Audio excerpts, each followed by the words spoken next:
The puppy wasn't begging for a home. He was begging one man not to leave. When former Air Force rescuer Ethan Cole stopped at a small animal shelter in Wyoming, a $300 Belgian Malinois wrapped both paws around his leg and refused to let go. Everyone thought the dog was just scared. They were wrong. Within days, Ethan's marriage would begin to fall apart. A blizzard would trap his family, and that little dog would disappear into the storm, risking his own life to save the people who had finally given him a chance. But the real question is, how did this puppy know someone was about to leave again? Snow moved across the highway in long white sheets, swallowing the road almost as quickly as Ethan Cole's headlights uncovered it. Jackson Hole lay less than 20 miles ahead, hidden behind the dark shoulders of the Teton Range. The mountains rose like frozen walls beneath a colorless sky, their peaks disappearing into thick winter clouds. Wind shook Ethan's aging Ford pickup, forcing him to keep both hands firmly on the steering wheel. At 40 years old, Ethan still carried the physical presence of the Air Force rescue specialist he had once been.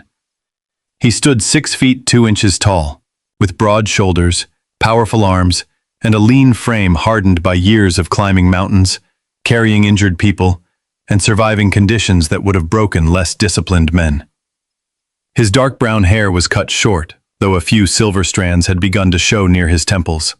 A narrow scar crossed his left eyebrow, and the cold gray of his eyes made him appear distant even when he was trying to be kind. Most people described Ethan as calm, dependable, and nearly impossible to frighten. They rarely noticed that his calmness had been learned through loss. 8 years earlier, during a rescue operation in Afghanistan, Ethan had been forced to choose between remaining with a critically injured pilot and helping 3 other trapped soldiers reach an evacuation point. He had saved the 3 men, but the pilot died before another team could reach him. Ethan had made the correct tactical decision, according to every official report. He had never believed it. Since then, he had dealt with fear by controlling everything around him: his equipment, his schedule, his emotions, and eventually the distance between himself and the people he loved. For the past 2 years, Ethan had worked with a private search and rescue program throughout northern Canada. The assignment had originally been scheduled to last 6 months. One deployment became another, each extension justified by a difficult mission, an understaffed team, or a promise that he would return home after the next rescue season. Now, for the first time in 2 years, he was driving back to his wife.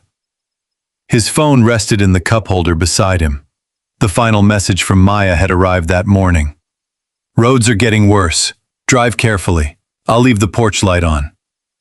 There had been no heart at the end of the message. No "I miss you." No mention of the dinner she used to prepare whenever he returned from even a week-long assignment. Ethan told himself it meant nothing. Maya Cole was 37, with shoulder-length chestnut hair, warm hazel eyes, and a slender figure that disguised a quiet endurance. She had once been expressive and spontaneous, the kind of woman who painted barefoot in the kitchen and laughed when Ethan complained about finding blue fingerprints on the cabinets.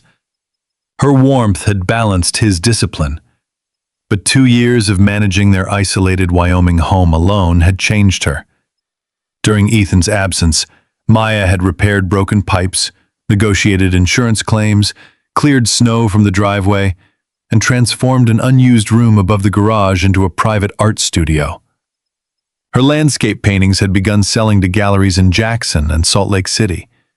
She no longer asked Ethan when he was coming home. She simply made plans without him. Ethan reached toward the passenger seat, where a black canvas duffel bag rested beneath his winter coat. Inside it, hidden between folded shirts, was a sealed envelope bearing the blue emblem of North Star Arctic Response. The letter offered him command of a specialist rescue team stationed near Anchorage, Alaska. The position would begin in 6 weeks.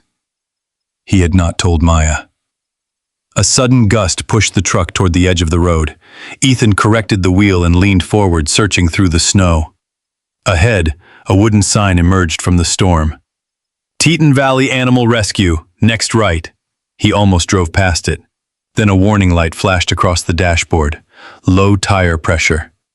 Ethan exhaled through his nose and turned onto the narrow side road. The shelter appeared a quarter-mile later, a low cedar building surrounded by snow-covered fencing. A hand-painted sign hung above the entrance, and several dog runs stretched behind the property. He parked beside an old green Jeep and stepped into the wind. Cold struck his face immediately. Ethan pulled his coat tighter and walked around the truck, crouching near the rear tire. It was not flat, but the rubber looked dangerously soft. "You'll lose another 10 pounds of pressure before town." The voice belonged to a woman standing in the shelter doorway. Nora Bennett was 54, short and broad-shouldered, with graying red hair tied beneath a knitted cap. Her weathered face and practical brown coat suggested someone accustomed to hard work rather than appearances. A former veterinary technician, Nora had spent 20 years caring for abandoned animals and had developed a direct manner that could sound harsh until people noticed how gently she treated frightened creatures. "There's an air compressor inside the maintenance shed," she said. "You're welcome to use it." "Appreciate it." Ethan followed her through the entrance to retrieve the key. Warm air carried the smells of disinfectant, wet fur, and wood shavings. Dogs barked from kennels beyond the front desk. Some jumped against their gates. Others watched silently. Ethan signed his name on a clipboard while Nora searched through a drawer. "You military?" she asked, glancing at the faded rescue insignia on his duffel. "Former Air Force." "Rescue?" He nodded. Nora handed him a small brass key. "That explains the way you check every exit when you enter a room." Ethan gave her a faint smile, but before he could answer, something struck a metal gate in the hallway. A sharp bark echoed through the building, then another. Nora's expression tightened. "Rex!" she called. "Easy!" A young Belgian Malinois appeared behind the gate at the far end of the corridor. He was perhaps 10 months old, with a lean, athletic body, oversized paws, and a short fawn-colored coat darkening along his back. A black mask covered his muzzle and surrounded 2 alert amber eyes. He was not fully grown, yet every movement showed the speed and intensity of a working dog. Rex stared directly at Ethan. "Beautiful dog," Ethan said. "He is," Nora replied, "and he knows it." The Malinois began pacing behind the gate. "What happened to him?" Nora hesitated before answering. "Returned 3 times in 4 months." Ethan looked at her. "The first family said he chewed through 2 doors. The second said he screamed whenever they left the house. The third kept him for 9 days before deciding he was too difficult to control." "Any formal training?" "Enough to make him smart, not enough to make him feel safe." Rex stopped pacing. His ears tilted forward. Ethan had seen that kind of focus in military working dogs, the moment before they chose a direction and committed their entire body to it. "Nora," he said quietly, "is that gate locked?" Rex struck it with both front paws. The latch lifted. Before Nora could reach him, the dog forced the gate open and exploded into the hallway. Ethan remained still. Rex raced past Nora, crossed the lobby, and launched himself toward Ethan. Instinctively, Ethan shifted his weight, preparing to block the animal if necessary. But Rex did not bite. The young dog pressed his chest against Ethan's leg, wrapped both front paws around his knee, and buried his muzzle against Ethan's coat. The barking stopped. The entire shelter became strangely quiet. Ethan looked down at the dog clinging to him, as though letting go would mean losing everything. Nora slowly approached. "He has never done that before." Ethan crouched, placing one hand against Rex's shoulder. Beneath the thick coat, the dog was trembling. "Easy," Ethan whispered. Rex lifted his head. His amber eyes held no aggression, only a desperate, familiar fear. The fear of being left behind. Ethan felt the sealed Alaska offer waiting inside his duffel. He thought of Maya's short message, the art studio she had built without him, and the porch light she had promised to leave on. For the first time since crossing into Wyoming, he wondered whether returning home and truly staying were the same thing. Rex tightened his paws around Ethan's leg, and Ethan did not pull away.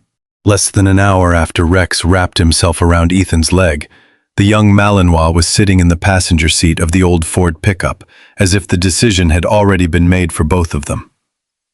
Nora had warned Ethan that affection alone would not be enough. Rex needed routine, patience, exercise, and someone willing to remain calm when his fear turned destructive. Ethan had listened without argument, signed the adoption papers, paid the $300 fee, and purchased a worn leash, a bag of food, and a blue nylon collar from the shelter's small supply room. He told himself he was bringing the dog home because Maya had spent too many winters alone. The explanation sounded reasonable until Rex leaned against his shoulder during the drive and refused to move away. Ethan understood then that loneliness had not belonged only to Maya. The snow had weakened by the time they reached the western edge of Jackson Hole. Their home stood beyond the town limits on 7 wooded acres, where tall pines formed a dark barrier around a 2-story timber house. Ethan had built much of it himself 12 years earlier, before long assignments and unfinished conversations had turned the property into a place he mostly remembered through photographs. He expected to feel relief when the roof appeared between the trees. Instead, he noticed changes. A new metal gate had replaced the wooden one he had planned to repair. Solar lights marked the driveway.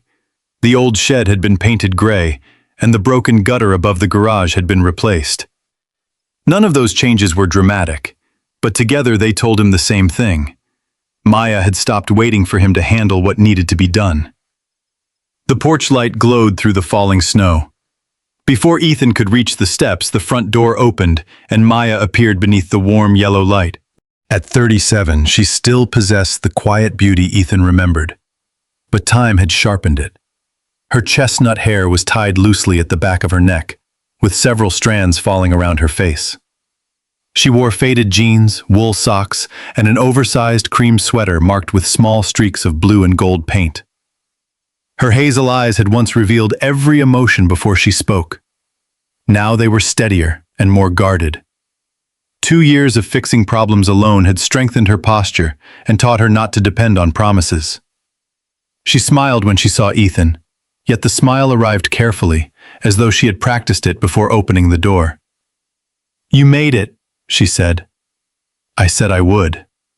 For a second, neither of them moved. Then Maya stepped into the cold and embraced him. Ethan placed his arms around her, expecting the old familiarity to return. The way she used to press her face against his chest, the way she would hold on long enough to make him laugh. This time the embrace was warm but brief. She released him first. A movement inside the truck caught her attention. "Ethan," she said slowly, "what is that?"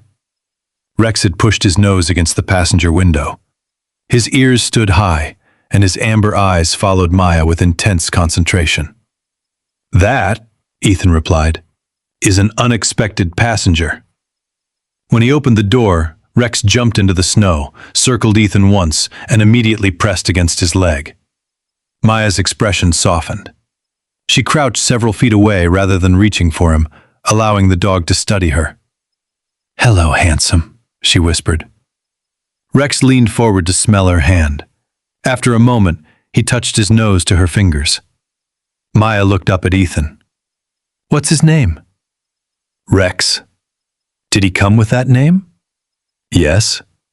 "And did he come with an explanation?" Ethan told her about the shelter, the 3 failed adoptions, and the way Rex had broken through the gate and refused to release him. Maya listened closely, rubbing one thumb gently along the dog's cheek after he allowed her to touch him. "So you went out for a drive and came home with a Belgian Malinois." "I was already driving home." "That isn't the questionable part of the sentence." A small laugh escaped her. It was the first sound that felt entirely familiar, and Ethan found himself smiling. Inside, Rex explored every room with restless urgency. He smelled the corners, inspected the windows, and returned to Ethan every few seconds as though confirming that he had not disappeared.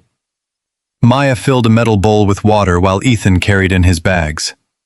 The house was warm, clean, and beautifully arranged, yet it felt less like the home he had left and more like a place Maya had designed for herself.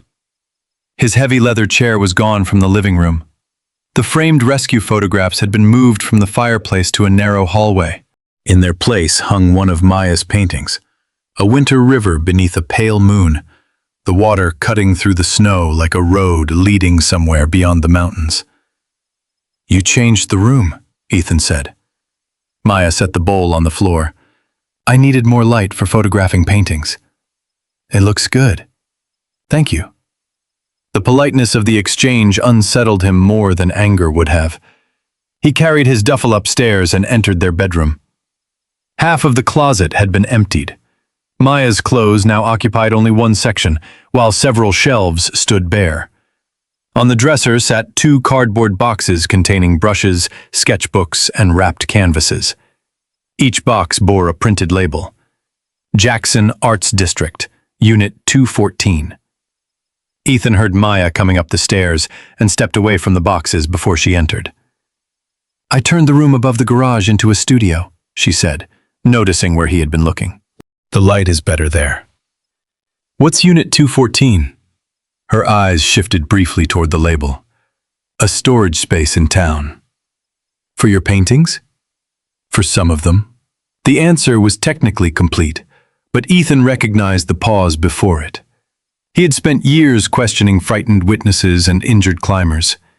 He knew when someone was withholding the most important part of a truth. Maya crossed the room and opened the curtains. "You must be exhausted." "I've had worse drives." "You always have." There was no accusation in her voice, which somehow made the words heavier. Downstairs, something struck the floor. They hurried toward the sound and found Rex standing beside a shattered ceramic bowl. He had apparently tried to follow Ethan, knocked into a side table, and frozen when the bowl fell. His body lowered instantly, his ears flattened. Instead of running, he stared at Ethan as though waiting for punishment. Ethan's first instinct was to issue a sharp command. He stopped himself when Maya knelt beside the frightened dog. "It's all right," she said softly. "Nothing here matters more than you." Rex looked from Maya to Ethan. Ethan slowly crouched and removed a piece of broken ceramic near the dog's paw. "Easy, Rex. Nobody's sending you back." The words settled into the room. Maya glanced at Ethan, and for a fleeting moment he wondered whether she believed the promise was meant only for the dog. That evening they ate reheated stew at the kitchen table while Rex lay beneath Ethan's chair with one paw resting on his boot. Maya described her gallery sales, the winter markets she had attended, and the renovations she had completed. Ethan listened, increasingly aware that every story began after he had left and ended without his involvement. When she asked about Canada, he offered only general details. He did not mention the North Star envelope hidden inside his duffel. After dinner, Maya received a message on her phone. Ethan saw only the first line before she turned the screen face down. "The city studio will be ready by February." "Something important?" he asked. "Just work." Maya stood and began clearing the dishes. Ethan watched her move through the kitchen with practiced confidence. She knew which cabinets stuck, which light flickered, and how long the old furnace took to warm the upstairs rooms. She no longer moved around the house like someone protecting a shared life. She moved like its sole owner. Rex followed Ethan into the living room and settled against his boots. Outside, snow covered the driveway and erased the tire tracks leading back toward town. Ethan looked around at the new furniture, Maya's paintings, the repaired windows, and the empty space where his belongings had once been. The house had survived without him. Maya had done more than survive. For 2 years, Ethan had imagined this place waiting exactly as he had left it, holding his position open until he decided to return. Now he understood that homes did not wait. They changed with the people who stayed inside them. Across the room, Maya stood near the dark window, reading another message before quietly locking her phone. Between them, Rex lifted his head, watching first one and then the other. The dog had finally found a home. Ethan was no longer certain that he had. By the third morning, Rex had learned the shape of the house, but not the meaning of safety. He followed Ethan from room to room, sleeping only when one part of his body touched the man's boot, chair, or coat. If Ethan climbed the stairs, Rex rushed ahead and waited at the landing. If he entered the bathroom and closed the door, the young Malinois paced outside, whining until the handle turned again. Maya noticed the pattern before Ethan admitted it existed. She watched Rex track every movement with his sharp amber eyes, his body tightening whenever Ethan picked up his keys or reached for a jacket. "He thinks you're going to disappear," she said one morning. Ethan stood at the kitchen counter measuring dog food into a metal bowl with the same precision he once used when checking medical equipment before rescue missions. Then he needs to learn that panic doesn't control what happens next. Maya leaned against the sink, her chestnut hair loosely tied back and a streak of white paint still visible near her wrist. "Or he needs time to believe we're coming back." Ethan set the bowl on the floor only after Rex sat on command. Time without structure becomes confusion. "Structure without trust becomes fear," Maya replied. Rex looked between them before lowering his head to eat. The first real destruction happened that afternoon. Maya had driven into Jackson to deliver 2 paintings, while Ethan went outside to inspect the snow load on the garage roof. He intended to be gone for 10 minutes. Rex watched through the mudroom window as Ethan stepped outside, then threw himself against the door before Ethan had crossed the yard. Ethan heard the scratching but kept walking. In his mind, returning immediately would reward the behavior. He had trained frightened recruits, search teams, and injured dogs during field operations. He believed consistency mattered more than comfort in moments of panic. The scratching became harder. Rex barked once, then again, each sound sharper than the last. Ethan forced himself to continue toward the garage. When he returned 12 minutes later, the lower half of the mudroom door was covered in deep claw marks. A wool coat had been torn from its hook and shredded across the floor. One of Maya's woven storage baskets lay in pieces, and the wooden trim beside the door had been chewed until blood appeared along Rex's gums. The dog crouched beneath the bench, breathing rapidly, his ears pinned back. Ethan's expression hardened. "Out," he commanded. Rex did not move. "Rex, out!" The dog crawled forward, belly close to the floor. Ethan clipped on the leash and led him into the center of the room, then made him sit beside the damage. He did not shout, but his stillness carried the pressure of a command room before a dangerous mission. "You don't destroy the house because someone steps outside," he said. Rex trembled but remained seated. When Maya returned, she found Ethan installing a reinforced gate between the kitchen and mudroom. Rex lay several feet away, watching him without blinking. Maya stopped when she saw the damaged door. "What happened?" Ethan explained in a short, controlled voice. He showed her the scratches, the destroyed coat, and the blood along Rex's mouth. He was alone for 12 minutes. Maya immediately knelt beside the dog and gently lifted his muzzle. "He hurt himself because he panicked." "Yes, Ethan, that's the problem." "No, the problem is that he believes panic changes the rules." Maya looked up at him. "He has been abandoned 3 times, which means he needs boundaries before this gets worse." Ethan had already created a training schedule and taped it to the refrigerator. It divided Rex's day into feeding, obedience drills, controlled exercise, rest periods, and short separation sessions. Every block had a precise start and end time. Maya read it silently. "You made this overnight? He needs predictability. He needs a home, not a deployment timetable." Ethan tightened a screw on the gate. "Predictability is what makes a home feel safe. Not when every mistake becomes a test." The words struck him, but he hid the reaction. During his years in the Air Force, uncertainty had killed people. Loose equipment, unclear commands, and hesitation could turn a rescue into a recovery mission. Ethan had survived by reducing chaos before chaos could take control. He now approached Rex the same way he approached a dangerous operation. Identify the failure, establish procedure, repeat until compliance became automatic. What he could not see was that Rex was not resisting training. He was fighting the certainty that every closed door meant another abandonment. That evening, Ethan began the first separation exercise. He placed Rex behind the new gate with a blanket, water, and a rubber toy filled with food. Maya remained in the living room while Ethan stepped onto the porch. At first, Rex stood rigidly near the gate. Then Ethan disappeared from sight. The dog dropped the toy and pushed his muzzle between the bars. A low whine rose from his throat. Maya moved toward him, but Ethan spoke through the partially open front door. "Don't engage. Give him a chance to settle." The whine became barking. Rex struck the gate with both paws, backed away, then charged it again. Maya folded her arms. "This is not settling." It has been 20 seconds. To him, it feels like the beginning of being left again. Ethan stepped fully outside and closed the door. Rex lost control. He clawed at the gate, knocked over the water bowl, tore the blanket apart, and threw himself against the bars until the frame shook. Maya opened the gate and caught his collar before he could reach the front door. Rex twisted desperately, not trying to escape her, but trying to reach Ethan. "Stop," Ethan said as he came back inside.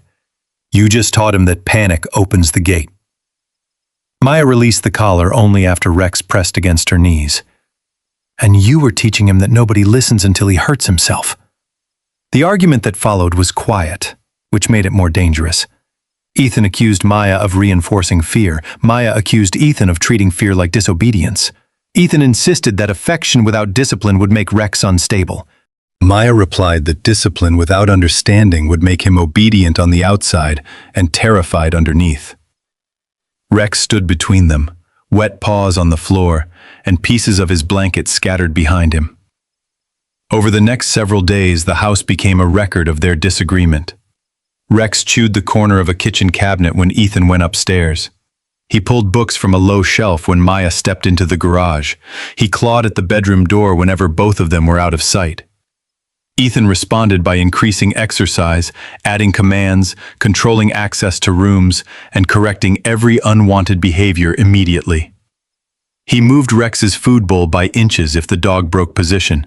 He repeated "stay" until his own voice became as flat as it had been during military drills. He checked locks, gates, leashes, and schedules again and again, convinced that one overlooked weakness would allow everything to fall apart. Maya took a different approach. She sat on the floor near Rex without forcing contact. She left rooms for only a few seconds, then returned before his fear overwhelmed him. She rewarded calm breathing rather than perfect posture. When he scratched, she tried to identify what had triggered him instead of focusing only on what he had damaged. Their methods collided constantly. Ethan believed Maya was teaching Rex dependence. Maya believed Ethan was demanding trust before earning it. The worst argument came after Rex tore open one of the cardboard boxes marked for Maya's studio in town.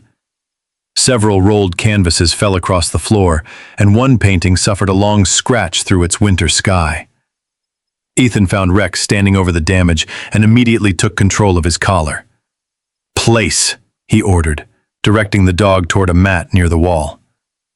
Rex resisted, his body low and frightened. Ethan repeated the command more firmly. Maya entered from the hallway and saw the ruined painting. For one brief moment, grief crossed her face. Ethan expected anger. Instead, she knelt near Rex. "Let go of him. He needs to understand consequences. He already understands fear. That painting mattered to you. So does he." Ethan released the collar, but his jaw remained tight. "You cannot excuse everything because he has a past." Maya rose slowly. "And you cannot control everything because you have one." The room fell silent. Ethan stared at her, wounded more deeply than he allowed himself to show. Rex moved away from both of them and curled beneath the dining table. Later that night, Ethan found the training schedule torn from the refrigerator. He assumed Rex had pulled it down until he saw it folded neatly beside his keys. Maya was already upstairs. Ethan stood alone in the kitchen, studying the rows of times, commands, and measurable goals he had designed. In another life, that schedule might have kept a rescue team alive. Here, it had turned every hour into a confrontation. Rex emerged cautiously from beneath the table and stopped several feet away. Ethan did not call him. He sat on the floor instead, resting his back against the cabinet. For a long time, neither moved. Then Rex crossed the distance and lowered himself beside Ethan, close enough for their shoulders to touch, but without climbing into his lap. Ethan placed one hand on the dog's back. He still believed Rex needed rules. Maya still believed fear had to be understood before it could be corrected. Neither of them had changed their position. But as Ethan felt the dog's breathing slowly settle beneath his palm, he began to suspect that control and safety were not always the same thing. 3 days after the ruined painting, Rex began refusing breakfast. He sniffed the bowl, looked toward Ethan, and backed away. At first, Ethan assumed the dog was reacting to tension in the house. But when Rex yawned, Maya noticed a thin line of blood near his lower gum where he had injured himself clawing at the mudroom door. The skin beneath his collar had also become red around the old patch of missing fur. By noon, Maya had scheduled an appointment at Bridger Creek Veterinary Clinic on the eastern edge of Jackson. Ethan drove while Rex sat rigidly in the back seat, his nose pressed between the front headrests so he could keep both Ethan and Maya in sight. The clinic occupied a renovated brick building beside a frozen creek. Inside, the walls were painted pale green, and the waiting room smelled of antiseptic, coffee, and damp winter coats. Dr. Claire Morgan examined Rex. Claire was 45, tall and slender, with short black hair beginning to gray above her ears and calm brown eyes that rarely missed a detail. A skiing accident in her 20s had ended her plan to become a wildlife field researcher, but months of rehabilitation had taught her patience and led her toward veterinary medicine. She spoke softly to frightened animals and directly to their owners, believing kindness was most useful when paired with honesty. "His mouth should heal," she said after inspecting the cut. "No infection yet. The irritation on his neck is older, probably from a collar that was too tight or left on too long." Ethan's jaw tightened. Can stress cause him to stop eating? Absolutely. So can pain, change, or fear. Claire glanced at Rex, who stood pressed against Ethan's knee. With dogs like him, those things often arrive together. While Claire prepared an ointment, Maya took the paperwork to the reception desk. Ethan remained in the examination room with Rex, running one hand slowly along the dog's back. A door opened somewhere in the hallway. Footsteps approached, followed by the scrape of a metal cart. Rex's body changed instantly. His ears lifted, his breathing stopped. Then a man's voice drifted through the partially open door. "You can leave the donated blankets in the storage room. I'll sort them before closing." Rex turned so sharply that his leash snapped tight. He stared toward the hallway, trembling in a way Ethan had never seen before. It was not the frantic terror that came whenever a door closed. This was recognition. Before Ethan could shorten the leash, Rex lunged forward, pulled free from his loosened grip, and forced the examination room door open with his shoulder. Ethan followed him into the corridor. Rex raced past 2 nurses and stopped before a man carrying a box of folded towels. The box slipped from the man's hands. Towels scattered across the floor. For one suspended second, neither the dog nor the man moved. Logan Hayes was 33, tall but painfully thin, with narrow shoulders beneath a faded gray work jacket. His sandy blonde hair had grown unevenly around his ears, and a short beard covered a face that might once have appeared younger than his age. Now deep lines framed his pale blue eyes. A small scar marked the bridge of his nose, and the backs of his hands were rough from construction work and winter cold. There was uncertainty in the way he held himself, as though he had learned not to assume he was welcome anywhere. Yet when he looked at Rex, every guarded part of his expression broke open. "Rocket," he whispered. Rex released a sound halfway between a bark and a cry. He crossed the remaining distance and threw himself against Logan's chest. Logan dropped to his knees among the scattered towels, wrapping both arms around the dog. Rex pressed his head beneath the man's chin, whining continuously while his entire body shook. Logan buried his face in the dog's neck. "I'm sorry," he said. "I'm so sorry, buddy." Ethan stopped several feet away. He had seen reunions after rescues, parents finding children, soldiers embracing teammates, families gathering around survivors carried from wreckage. The rawness of Logan's reaction belonged to the same category.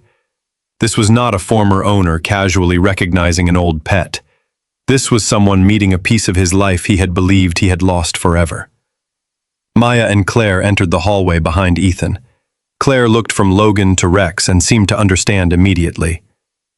"You know this dog?" she asked. Logan wiped his face with one sleeve but did not release Rex. "I raised him from 8 weeks old. His name was Rocket." Rex licked his chin, then pushed closer. "I called him Rex on the forms because—" Logan's voice failed. Claire asked the staff to give them privacy and led everyone into an unused consultation room. Logan sat on the floor because Rex refused to let him stand without following. Ethan remained near the door, watching closely. Maya lowered herself into a chair across from Logan. "Why was he at the shelter?" she asked gently. Logan looked at Rex's collar and swallowed. "Because I put him there." Ethan's expression hardened, but Maya waited. Logan explained that 2 years earlier he had suffered a serious back injury while working on a roofing crew. He had been prescribed opioid pain medication after surgery. When the prescriptions ended, the pain remained, and Logan began buying pills illegally. Within months, he lost his job, stopped paying rent, and sold nearly everything he owned. Rex stayed beside him through withdrawals, nights in his truck, and mornings when Logan could barely stand. "He kept me alive," Logan said. "Some days, feeding him was the only reason I got out of bed." The addiction worsened until Logan overdosed in a motel outside Idaho Falls. A maintenance worker found him unconscious, with Rex scratching at the bathroom door and barking for help. Logan survived, but the court offered him a choice between entering a long-term rehabilitation program or facing charges connected to stolen medication. The treatment center did not allow animals. Logan had no family willing to take Rex, and the only friend he trusted had already moved out of state. "I took him to a shelter and told myself it was temporary," Logan said. "I promised I would come back after 90 days. Treatment lasted nearly a year because Logan relapsed twice. By the time he was stable enough to search for Rex, the dog had been transferred between shelters and adopted under incomplete records. Logan spent months calling rescue organizations, but every trail ended. "I thought he had found a family," he said, looking at Ethan. "I wanted to believe that was why no one could locate him." Ethan folded his arms. "He was returned 3 times. Pain crossed Logan's face.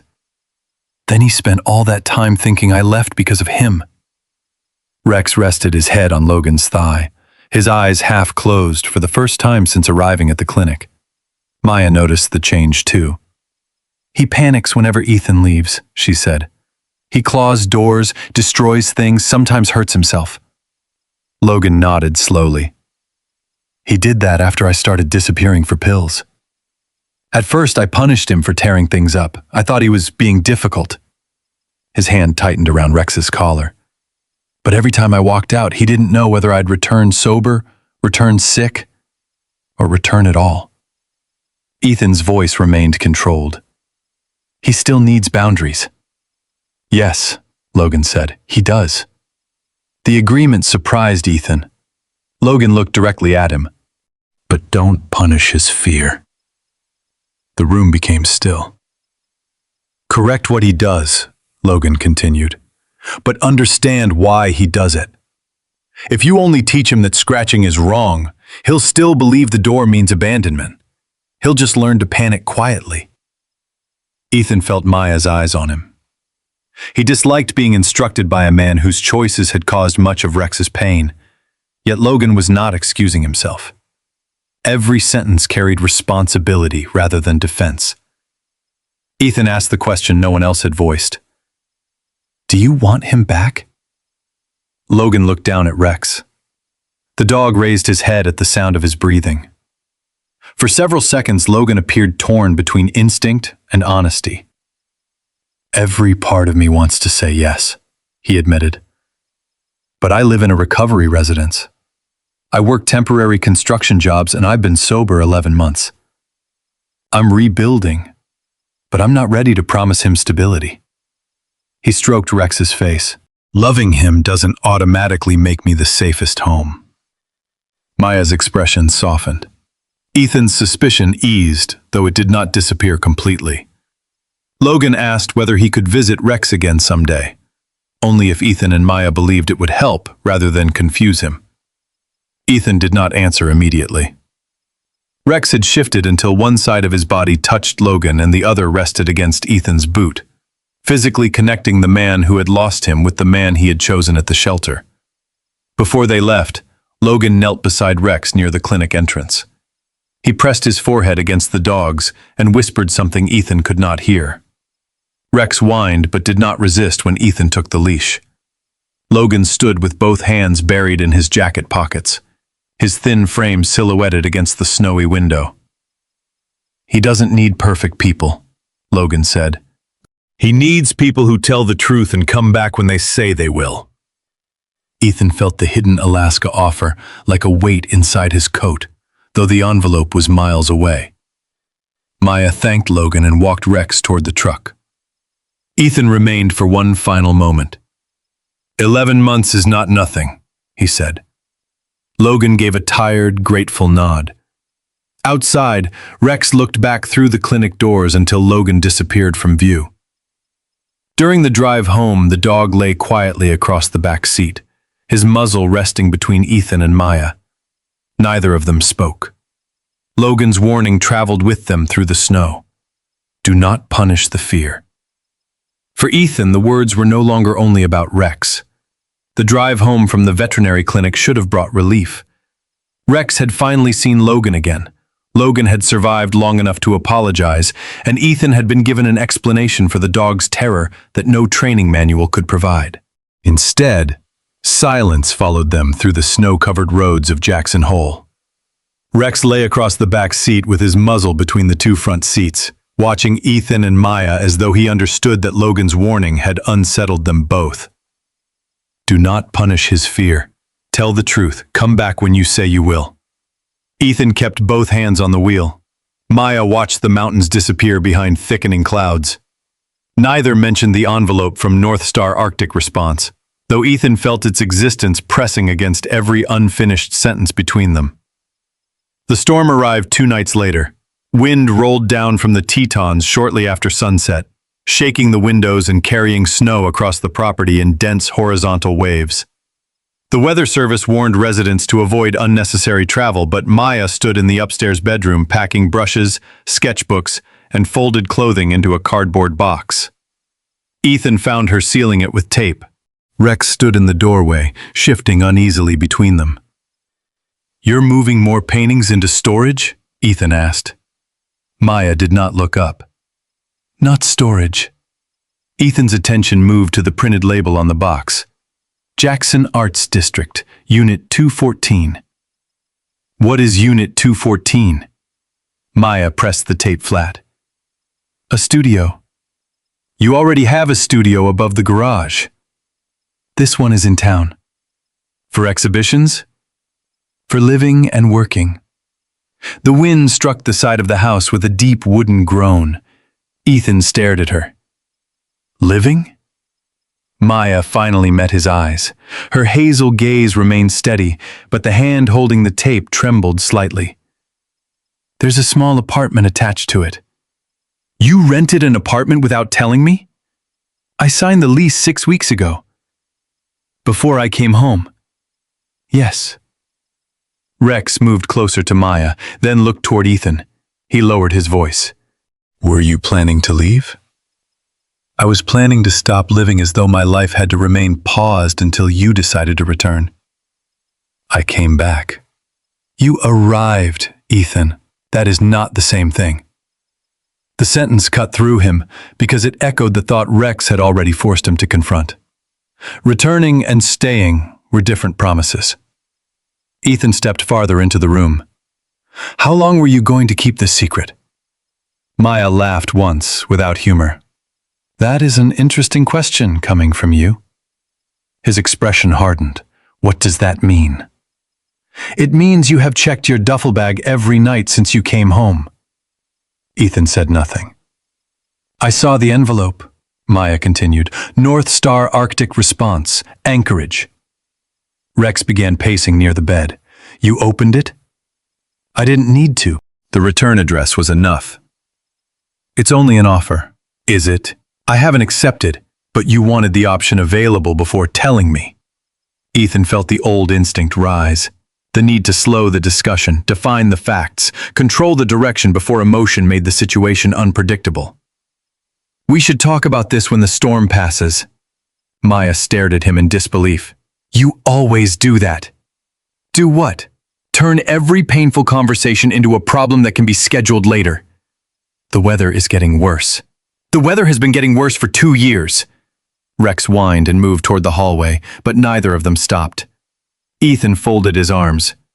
You built a life in town and signed a lease behind my back, because I finally understood that waiting for you was not a life. I was working. You were hiding. The word landed harder than an accusation. Maya's voice shook now, but she did not retreat. You call every assignment necessary because rescuing strangers is easier than coming home and admitting you don't know how to live with the people who love you. Ethan's jaw tightened. You have no idea what those missions required. You're right, because you never told me anything real.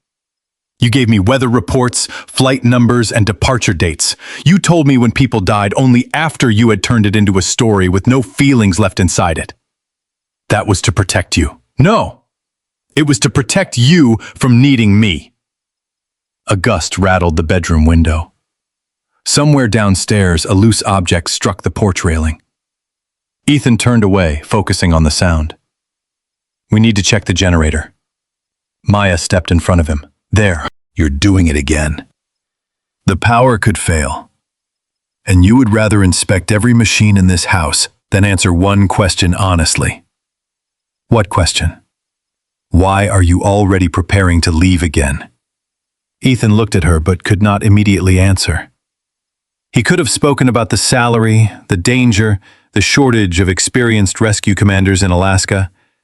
He could have explained that North Star had requested him specifically because of his field record. All of those facts were true. None of them were the answer. Maya nodded as if his silence confirmed everything she feared. You leave before you ever walk out the door. Rex barked sharply. Both of them turned. The dog stood near the stairs, his ears pinned back and his body trembling. Maya softened her voice. Rex, come here. He approached cautiously, but another blast of wind struck the house. Ethan reached toward him, intending to guide him downstairs before he damaged anything. Rex flinched away. The movement stopped Ethan. The dog was afraid of him. Not because Ethan had hit him or shouted. Ethan had done neither. Rex feared the tension in his body, the controlled voice, and the cold stillness that arrived whenever Ethan felt cornered. Maya knelt and called Rex again. This time the dog pressed against her. Ethan looked at them together. You think I'm the only one hiding? Maya's face changed. He had seen it, the hesitation, the fraction of a second in which fear crossed her eyes. What happened? He asked. Nothing. Maya. She rose slowly. Last winter I drove back from town during an ice storm. A truck crossed the center line near Wilson. Ethan's posture stiffened. I swerved, she continued. The car went through a barrier and rolled down an embankment. For several seconds, Ethan could hear only the wind. How badly were you hurt? 3 broken ribs, a fractured wrist, a concussion. He stared at her. Why didn't you tell me? You were leading an avalanche search in Alberta. You should have called. I did. Ethan searched his memory. Maya's eyes filled, though her voice stayed controlled. Your satellite phone was off. I left a message with the operations coordinator. You called me back 2 days later and spoke for 4 minutes because a helicopter was waiting. He remembered that call. Maya had said she was tired. He had told her to rest. He had never heard the weakness in her voice because part of him had already been thinking about the next mission. "Why didn't you say you were in the hospital?" "Because you sounded relieved when I told you I was fine." "I would have come home." "Would you?" "Yes." "For how long?" Ethan opened his mouth, then stopped. Maya wiped her cheek. "That was when I understood something. You never had to physically leave me to be gone. You disappeared the moment something demanded more of you emotionally than a rescue mission did." Rex backed away from them. His breathing became rapid. Ethan saw it too late. The bedroom door stood open. Downstairs, the mudroom gate had not latched completely after Ethan checked the generator earlier that evening. A fresh gust pushed the exterior door inward several inches. Rex bolted. "Rex!" Maya shouted. The Malinois flew down the stairs. Ethan followed, reaching the mudroom just as Rex forced his body through the opening. The storm swallowed him instantly. Ethan ran outside without his coat. Snow struck his face like sand. "Rex!" Maya reached the porch behind him, pulling on her boots. "Which way did he go?" Ethan scanned the white darkness. A line of paw prints crossed the yard toward the trees, disappearing almost as quickly as the snow could fill them. "He's heading west." Maya grabbed a flashlight and Rex's leash. "I'm coming." "No." "Stay here in case he returns." Her expression hardened. "You do not get to decide alone. This is dangerous. So is losing him." Ethan wanted to argue, to establish a search pattern and assign Maya the safest position. Then he remembered the overturned car, the unanswered message, and every decision he had made on her behalf without ever asking what she needed. He handed her the second flashlight. They searched the property first, calling Rex's name above the wind. They checked the garage, the tree line, the equipment shed, and the shallow drainage ditch beyond the fence. Nothing answered except cracking branches and the low roar of the storm. Near the western gate, Maya found a paw print beneath the shelter of a fallen log. "He went toward Miller Ridge Road." Ethan's stomach tightened. The old service road climbed into dense forest and crossed several exposed slopes. In good weather it was difficult. In a blizzard, it could become deadly. "He may be trying to find Logan," Maya said. "The clinic is east." Rex doesn't know roads. He only knows Logan disappeared somewhere beyond this house. Ethan looked toward the forest. Faint tracks continued into the darkness. For years he had believed leaving happened when a person boarded a plane, signed a contract, or closed a door. Now he understood what Maya meant. He had left her long before driving to Canada. He had left every time he withheld the truth, every time he replaced vulnerability with procedure, and every time he made himself emotionally unreachable while still standing in the same room. Rex had sensed that distance before Ethan admitted it existed. Ethan returned to the truck and loaded blankets, rope, emergency lights, water, and a medical kit. His movements were still precise, but this time he did not issue commands without explanation. "The road may become impassable," he told Maya. "We search as far as the ridge marker. If conditions become worse, we reassess together." Maya studied him, surprised by the final word. Together. She climbed into the passenger seat. Ethan started the engine and turned toward Miller Ridge Road. The headlights revealed 2 faint paw prints before the wind erased them. Somewhere beyond the trees, Rex was alone in the storm, running from the fear that another family was about to break apart. Ethan gripped the wheel and followed. Miller Ridge Road disappeared beneath the truck less than a mile beyond the western gate. Snow surged across the windshield faster than the wipers could clear it, and the headlights reflected against the storm until Ethan could see little more than a wall of white. Maya leaned forward in the passenger seat, sweeping her flashlight across the roadside whenever the wind briefly weakened. They had found 3 sets of paw prints since leaving the house, but each trail vanished beneath fresh snow within minutes. Ethan slowed near a sharp bend bordered by pine trees. "There," Maya said, pointing toward a break in the branches. A dark shape moved between the trees and disappeared. Ethan turned the wheel toward it, but the truck slid sideways. The rear tires struck the buried edge of the road, and the vehicle dropped into a shallow ditch with a violent jolt.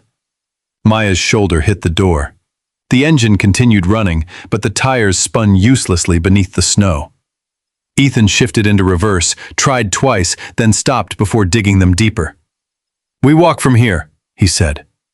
He packed the medical kit, rope, emergency blankets, flares, and a handheld radio into his rescue bag. Maya pulled on her gloves and checked the flashlight batteries. Neither mentioned turning back. Rex was somewhere ahead, alone in the cold, and the argument that had driven him into the storm still stood between them like another obstacle they had no choice but to cross. They followed the tree line for nearly 20 minutes. The wind erased their tracks behind them, while snow reached above Maya's knees in the deeper drifts. Ethan tied one end of the rope around his waist and the other around hers so they could not become separated. He moved with the efficient rhythm of a trained rescuer, testing the ground before each step and shielding Maya whenever the gusts became strongest. Yet he no longer gave orders without explanation. He told her when the terrain changed, when they needed to stop, and why he chose one route over another. Maya noticed, though she said nothing. Near the base of the ridge they found a strip of blue nylon caught on a broken branch. It matched Rex's collar. A faint line of disturbed snow continued uphill toward an old hunting cabin Ethan remembered from his years living in the valley. The cabin had belonged to a retired guide, but had been abandoned after the owner died. In summer, it stood beside a narrow creek. In winter, its steep roof and stone foundation made it one of the few possible shelters on the ridge. "He may have gone inside," Maya said. Ethan looked at the sky, where the storm had darkened into an almost solid mass. "Or passed through. Either way, we need cover before the temperature drops again." The cabin emerged through the trees like a shadow buried in white. Snow covered half the windows, and one side of the porch had collapsed beneath a fallen pine limb. The front door stood open several inches. Ethan drew the flashlight from his coat and entered first. The single-room cabin smelled of damp wood, ash, and animal fur. A rusted iron stove occupied one corner, while an old table, 2 chairs, and a narrow bunk remained against the walls. Rex was not inside. However, fresh claw marks scarred the lower part of the door, and wet paw prints led toward the rear wall before disappearing beneath wind-blown snow that had entered through a broken window. "He was here," Maya whispered. Ethan inspected the back of the cabin and found another set of prints leading into the forest. The wind had already begun covering them. He looked at Maya's pale face and noticed how heavily she was breathing. "We wait until the strongest part passes," he said. "Then we continue." Maya wanted to object, but a violent gust struck the roof. The rafters groaned overhead. Ethan closed the door and searched the cabin for anything useful. He found dry wood beneath the bunk, an old wool blanket, and several cans of emergency fuel left inside a metal cabinet. Within minutes, he had a small fire burning in the stove. Maya stood beside the broken window, staring at the forest where Rex's tracks had vanished. "He ran because of us," she said. "He ran because he thought the house was falling apart before it actually did." Ethan placed a sheet of plywood over the damaged opening and secured it with rope. "We'll find him." "That is not an answer to what I said." Ethan continued tightening the knot. Maya stepped closer. "You still think every problem can be solved by doing something with your hands. Right now, keeping this cabin standing is useful. And when it is standing, what will you do then?" Ethan turned toward her. Snow melted along the shoulders of his coat. "What do you want me to say?" "The truth. Not the safe version. Not the version you would put in a mission report." The stove crackled behind them. Outside, the wind struck the cabin again, making dust fall from the ceiling. Ethan looked away. For years he had carried the memory as a sealed room inside himself, entering only when nightmares forced the door open. "His name was Daniel Mercer," Ethan finally said. Daniel had been 34, 2 years younger than Ethan, with a powerful build, dark skin, and a broad smile that made frightened recruits trust him almost immediately. He was an Air Force rescue pilot who treated every member of the team like family. Daniel joked during dangerous flights, remembered the names of everyone's children, and carried a worn photograph of his wife inside his flight vest. He and Ethan had served together for 6 years. During their final mission overseas, Daniel's aircraft went down in a narrow mountain valley while transporting injured soldiers. Ethan's team reached the wreckage under heavy fire. 3 soldiers were trapped near the rear of the aircraft. Daniel was pinned beneath the collapsed cockpit. The fuel system was leaking and another explosion was likely. Ethan had enough time to free either Daniel or the 3 injured men. Not both. "Daniel told me to take them," Ethan said, his voice low. "He looked directly at me and ordered me to leave him." Maya remained silent. Ethan's hands tightened at his sides. "I obeyed. I got the other 3 out. The aircraft exploded before we reached the extraction point." "You saved 3 lives," Maya said. "I left my closest friend to die." "He told you to." "That does not mean I had to listen. He was a rescue pilot. He understood the choice." "So did I." Ethan stared at the floor. "That was the worst part. I knew exactly what the correct decision was, and I made it. Everyone congratulated me for it. They gave me a medal, Maya." His voice broke for the first time. "Daniel's wife thanked me for bringing the others home.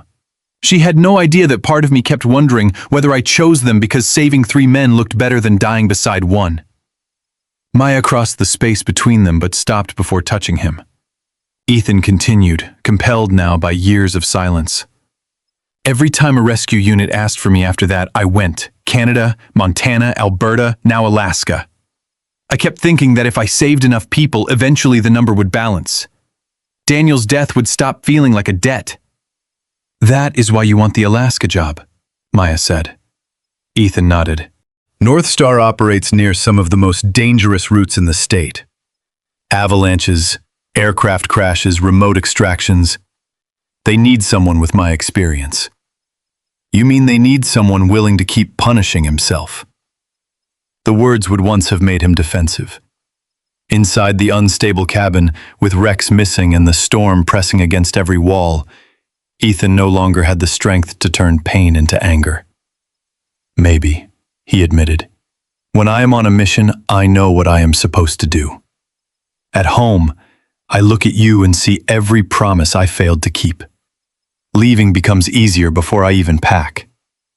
Maya's face softened, but her own fear remained.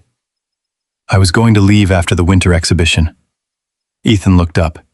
She drew a slow breath. "The studio lease was not only for work. I planned to move into the apartment in February." "Because of me? Because of what our life became?" Maya sat on the edge of the bunk, her wet gloves clasped between her hands. "This house used to feel peaceful. Then every winter you were gone, it felt farther from everything. The nearest neighbor is miles away. The road's close, the phone service fails. When I had the accident, I spent 6 hours trapped in my car before someone found me. After I came home, I could not sleep whenever snow started falling. I would lie awake listening to the roof and wondering how long it would take anyone to notice if something happened." Ethan remembered all the times he had described the property as private, quiet, protected from the world. To Maya, it had become isolation. "Why didn't you tell me?" he asked. "Because whenever I said I was lonely, you heard an accusation. You would explain why the mission mattered, as if my pain and someone else's emergency were competing for importance. Eventually, I stopped asking you to choose." She looked toward the boarded window. "The studio in town is near people, near the gallery, near a hospital. I wanted a life where I did not have to survive alone just to prove I was strong." The roof groaned sharply above them.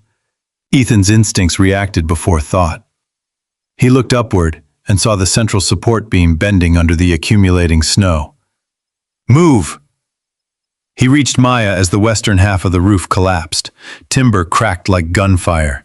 The ceiling dropped in a wave of snow, broken boards, and insulation. Ethan threw himself over Maya, driving them both toward the stone fireplace. The impact knocked the air from his lungs. Darkness swallowed the cabin as the stove tipped and the fire went out beneath falling snow. For several seconds, Ethan heard nothing except ringing in his ears. Then Maya coughed beneath him. "I'm here," she gasped. Ethan pushed himself up, but pain shot through his left leg. A heavy beam had fallen across his lower thigh, pinning him against the floor. Maya's right ankle was trapped beneath a section of broken wall, though she could still move her upper body. Snow poured through the opening above them, and the temperature inside the cabin dropped immediately. Ethan reached for his flashlight. The beam revealed that the front half of the structure remained standing, but the door had disappeared behind timber and packed snow. Their emergency bag lay several feet away beneath part of the collapsed table. The radio had fallen near Maya's hand, its casing cracked. She pressed the call button. Only static answered. Ethan tested the beam across his leg and stopped when the pain sharpened. "The support is holding part of the roof," he said. "If we move it incorrectly, the rest could come down." Maya looked toward the blocked entrance. "Can anyone find us?" "The truck is off the road. The storm will cover our tracks." "And Rex?" Ethan's expression tightened. Rex had escaped before the collapse and was somewhere beyond the cabin. That was the only hope Ethan allowed himself to hold. Maya reached across the narrow space between them. Ethan took her hand. They were trapped, injured, and buried beneath a roof that could fail again at any moment, yet for the first time in years, there was no contract, closed door, or carefully controlled silence between them. "I don't want Alaska," Ethan said. "I wanted another chance to forgive myself." Maya tightened her fingers around his. "And I didn't want to stop loving you. I wanted to stop disappearing inside your absence." Another gust shook the remaining walls. Ethan looked at the woman beside him and understood that neither of them had truly wanted to leave. They had wanted relief from the ways they had been hurting each other. Outside, the blizzard erased the cabin beneath deepening snow. Inside, Ethan and Maya held on to one another while the broken roof settled above them, uncertain whether anyone knew where to begin searching. Rex ran through the storm with a strip of blue nylon still hanging from his damaged collar. Snow struck his face, filled his ears, and packed between the pads of his paws, but he did not stop. He had heard the cabin collapse behind him. The sound had been deeper than thunder, a violent breaking of wood followed by the silence that always terrified him most. He had returned to the cabin once, clawing at the buried entrance until splinters lodged beneath his nails. Ethan's scent remained inside. Maya's voice had answered faintly from beneath the wreckage, but Rex could not reach either of them.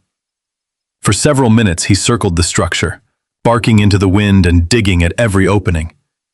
Then he lifted his head and searched the forest for another scent, another person connected to safety. Somewhere beyond the ridge was the man he had never forgotten. Logan.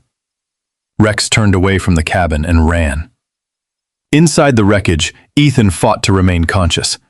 The beam across his thigh had shifted slightly, increasing the pressure on his leg, while snow continued falling through the broken roof. Maya's ankle remained trapped beneath a section of wall. The emergency blanket covered both of them, but their breath formed pale clouds in the freezing air.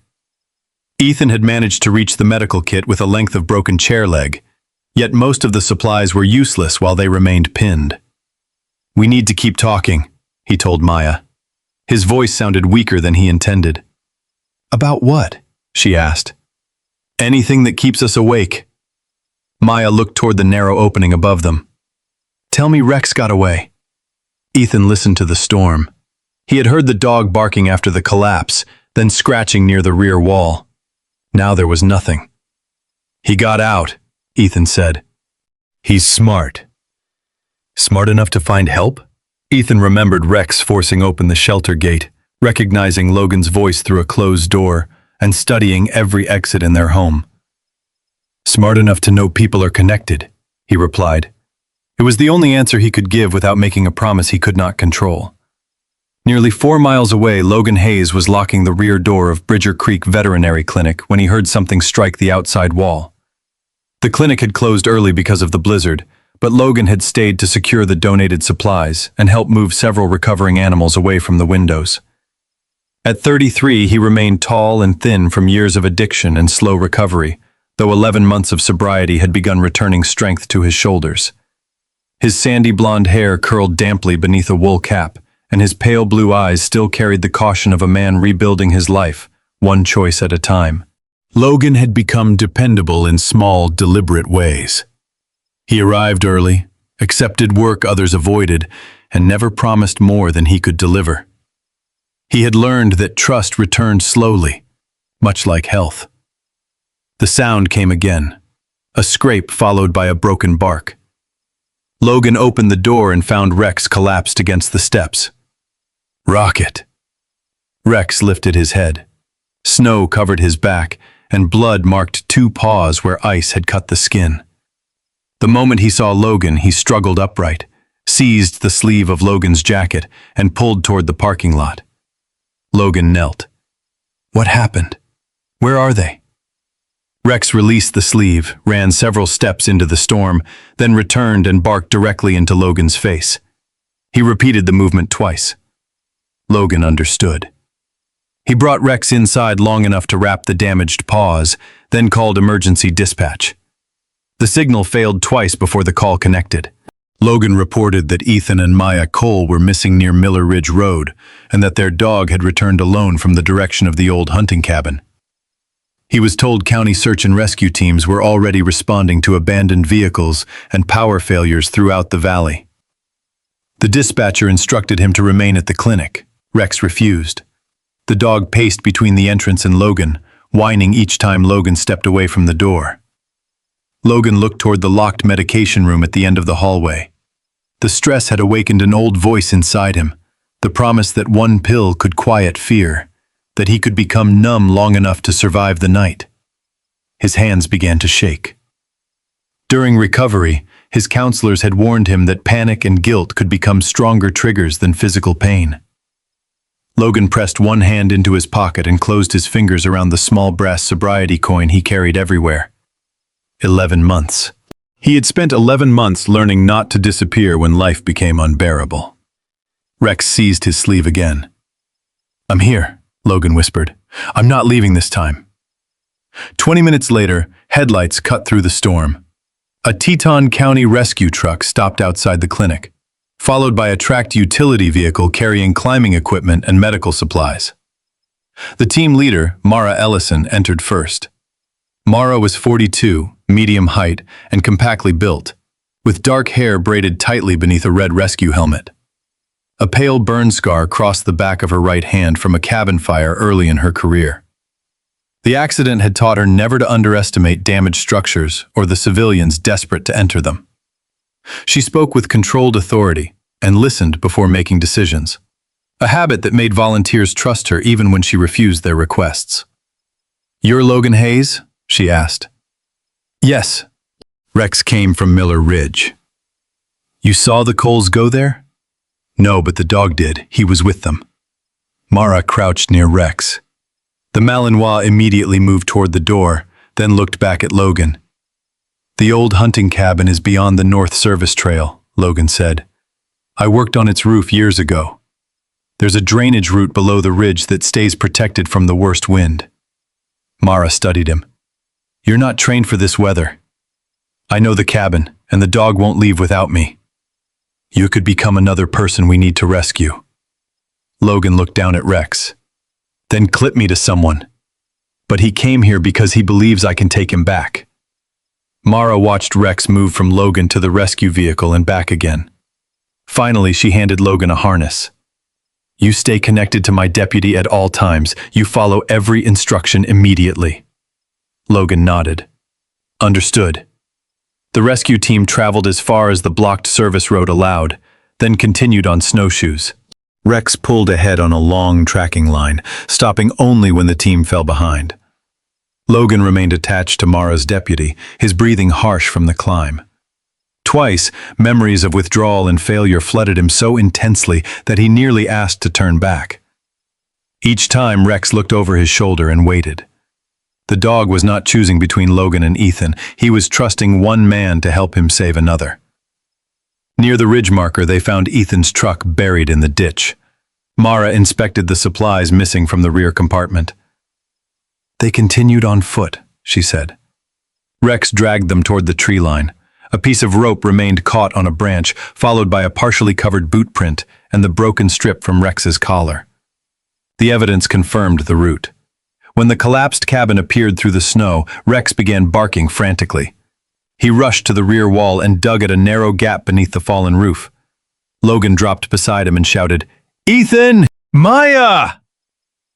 For several seconds, only the storm answered. Then a weak voice came from inside. "Here!" Mara immediately divided the team. 2 rescuers stabilized the remaining roof with inflatable supports, while another cleared snow from the rear opening. She warned everyone that moving the wrong beam could trigger a total collapse. Rex had to be pulled back when he tried to crawl beneath the broken wall. Logan held him against his chest. "They're working," he whispered. "Let them work." Inside, Ethan heard voices and closed his eyes briefly in relief. Maya squeezed his hand. "Rex did it," she said. "No," Ethan replied, listening as rescuers cut through the wall. "Rex brought everyone." The team reached Maya first. Her ankle was swollen but not crushed. After the wall section was lifted, rescuers fitted her with a splint and guided her through the narrow opening. She refused to move farther until she saw Ethan. Mara assured her they were stabilizing the beam across his leg. Outside, Maya collapsed into a rescue blanket. Rex broke free from Logan and rushed toward her. He pressed his body against her chest, whining as she wrapped both arms around him. Then the dog immediately turned back toward the cabin. "He knows Ethan is still inside," Logan said. It took another 20 minutes to free Ethan. The beam had fractured his thigh but missed the major artery. Mara's team secured the roof, lifted the timber with hydraulic equipment, and placed Ethan on a rescue sled. When they pulled him into the open air, Rex ran between Logan and Maya before stopping beside Ethan. Ethan reached down despite the pain. "You came back," he whispered. Rex placed one paw against Ethan's arm. Then he looked toward Logan. Logan stood several feet away, exhausted, snow frozen into his beard. He had not returned to claim Rex. He had come because Rex asked him to help protect the family that now depended on him. Ethan extended his free hand. Logan took it. For the first time, Rex did not cling desperately to either man. He stood between them, touching both, while the rescue team prepared to descend from the ridge. His loyalty had never required him to choose one person and abandon another. To Rex, love meant finding everyone who had been lost and bringing them home. 3 weeks after the rescue on Miller Ridge, Ethan Cole stood beside a hospital window and watched snow fall over Jackson. A metal brace supported his fractured leg, and a pair of crutches rested against the wall behind him. Doctors had told him the injury would require months of rehabilitation, but he would walk normally again. Maya sat nearby with her ankle elevated, sketching the outline of the mountains in a small notebook. The bruises on her face had faded, though a thin scar near her temple remained as evidence of the cabin collapse. Rex lay between them with his head resting on Ethan's military duffel bag, refusing to move farther than a few feet from either of them. The hospital staff had initially objected to allowing a dog into the recovery room, but Mara Ellison had provided documentation identifying Rex as essential to the rescue investigation. After nurses saw how Ethan's breathing steadied whenever the Malinois entered, few continued to argue. Rex had become quieter since the storm. He still watched doors carefully, but he no longer panicked each time Maya stepped into the hallway. Someone always remained, and when they left, they returned. The North Star Arctic Response contract remained inside Ethan's duffel.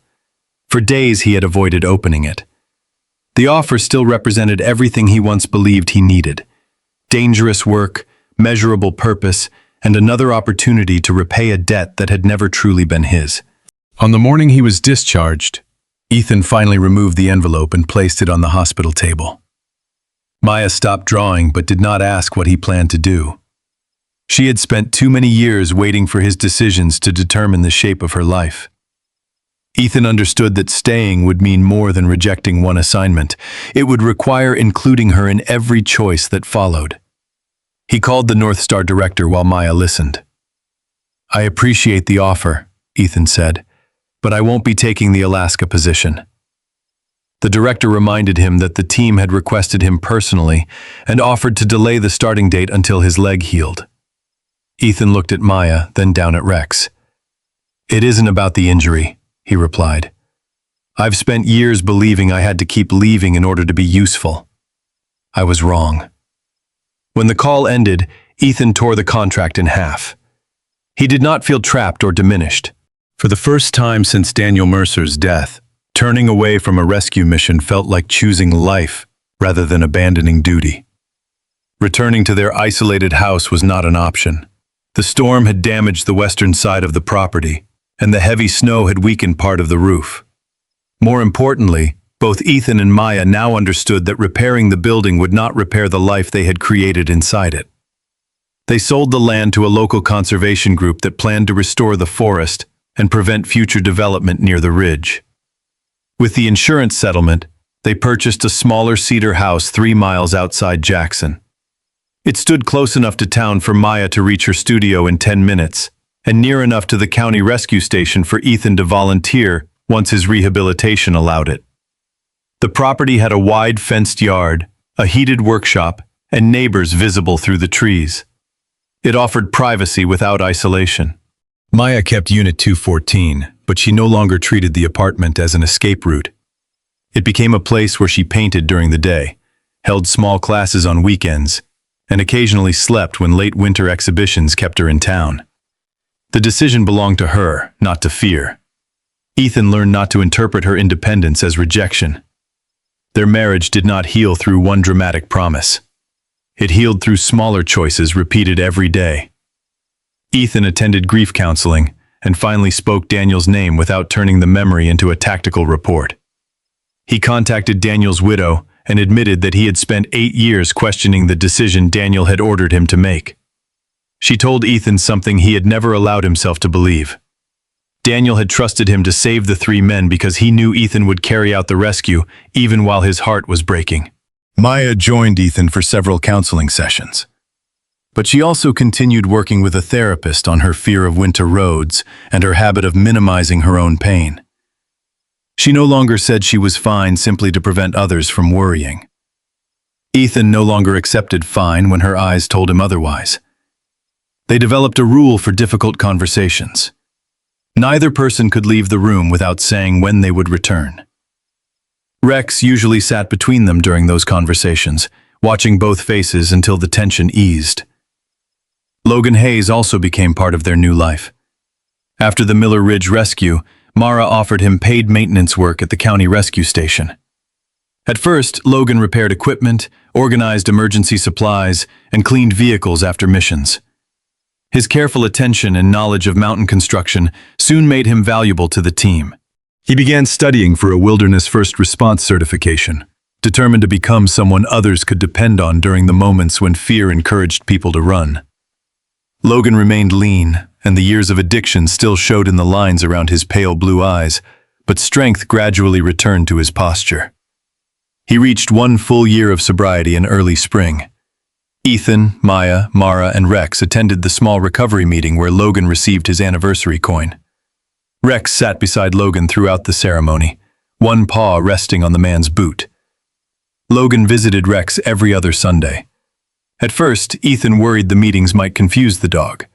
Instead, they seemed to settle something inside him. Rex no longer believed loving one person required losing another.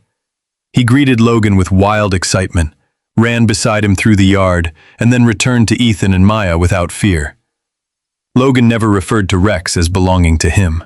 He called the Malinois our stubborn rescue dog, a phrase that made Maya smile and Ethan pretend not to.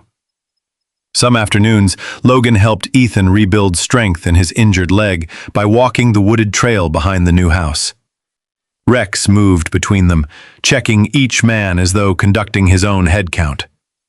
He had once clung desperately to whichever person stood closest.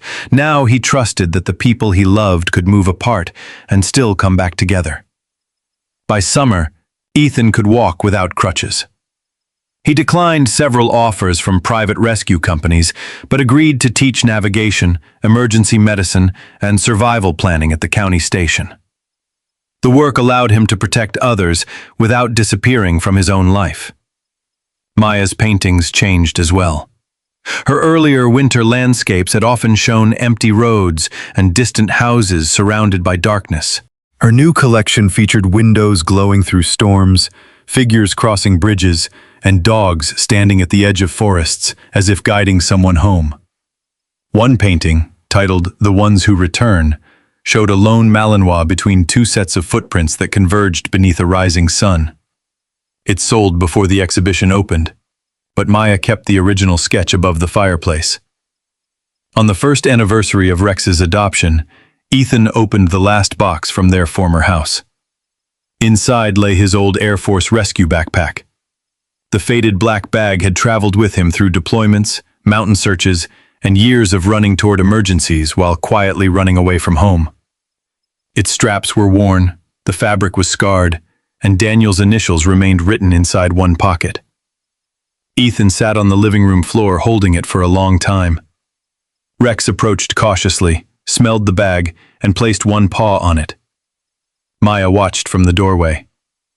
"You keeping it?" she asked. Ethan looked around their new home.